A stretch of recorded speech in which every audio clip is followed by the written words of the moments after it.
અમેરિકામાં છેલ્લા 2-3 મહિનાથી આઈસ દ્વારા અરેસ્ટ કરાયેલા ઇલીગલ ઇમિગ્રન્ટ્સને બોન્ડ પર છોડવાનું પ્રમાણ થોડું ઘણું વધ્યું છે. ટ્રમ્પે સત્તા ગ્રહણ કરી ત્યારે તેમણે એવી સૂચના આપી હતી કે અમેરિકાની અંદરથી પકડાયેલા પણ એલિયન્સને બોન્ડ પર રિલીઝ કરવામાં ન આવે.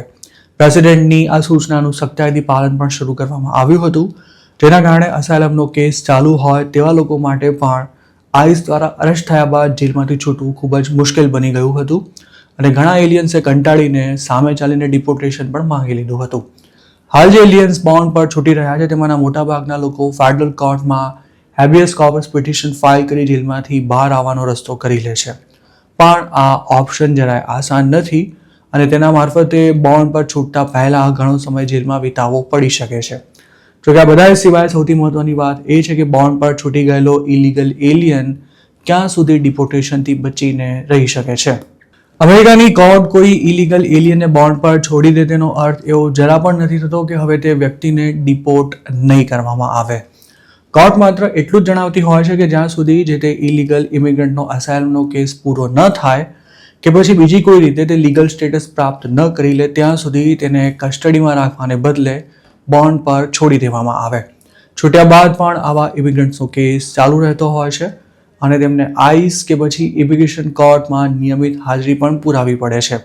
તેમાંય જો તેમના અસાયલમના કેસની હિયરિંગ પૂરી થઈ ગયા બાદ ચુકાદો તેમની તરફેણમાં ન આવે તો તેમને અમેરિકા છોડવાની ફરજ પાડવામાં આવી શકે છે અને અમુક કેસમાં કોઈના જેલમાંથી છૂટ્યાના ગણતરીના મહિનામાં જ આવું થઈ શકે છે. મિનેસોટામાંથી હાલમાં જ 5 વર્ષના એક અનડોક્યુમેન્ટેડ બાળક અને તેના પિતાને ફેડરલ એજન્ટ્સ દ્વારા અટકાયતમાં લેવામાં આવ્યા હતા. તેમનો અસાયલમનો કેસ ચાલુ હોવા છતાં પણ આ કાર્યવાહી કરવામાં આવી હતી અને આ બાપ દીકરાને ટેક્સાસની જેલમાં મોકલી દેવાયા હતા. તેમને ડિપોર્ટ કરી નાખવાની કાર્યવાહી પણ શરૂ થઈ ગઈ હતી, પરંતુ કોર્ટે પોતે ચુકાદો ન આપે ત્યાં સુધી ડિપોર્ટેશન પર રોક લગાવી દીધી હતી અને આખરે તેમને જેલમાંથી રિલીઝ કરી દેવા માટે પણ આદેશ કરાયો હતો.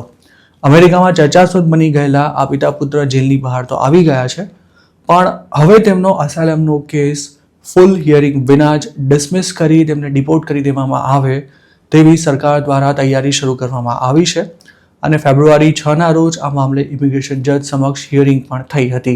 મિનેસોટાના જે ઇમિગ્રન્ટને તેના 5 વર્ષના દીકરા સાથે પકડવામાં આવ્યો હતો તેનો કોઈ ક્રાઇમ રેકોર્ડ નથી અને તેણે તમામ નિયમોનું પાલન કરતા અસાયલમનો કેસ કર્યો હતો.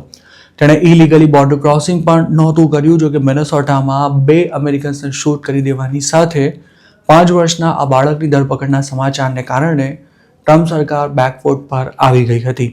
પણ હવે તેમને ડિપોર્ટ કરવાના પ્રયાસ કરવામાં આવી રહ્યા છે ત્યારે આ ફેમિલીનો એવો આક્ષેપ છે કે સરકાર બદલાની ભાવનાથી આ કાર્યવાહી કરી રહી છે. ફાઇનલ રિમૂવલ ઓર્ડર પેન્ડિંગ હોય તેવા કોઈ એલિયનને જો આઈસ દ્વારા અરેસ્ટ કરાય તો હવે તેના માટે બોન્ડ પર છૂટવું લગભગ અશક્ય બની ગયું છે.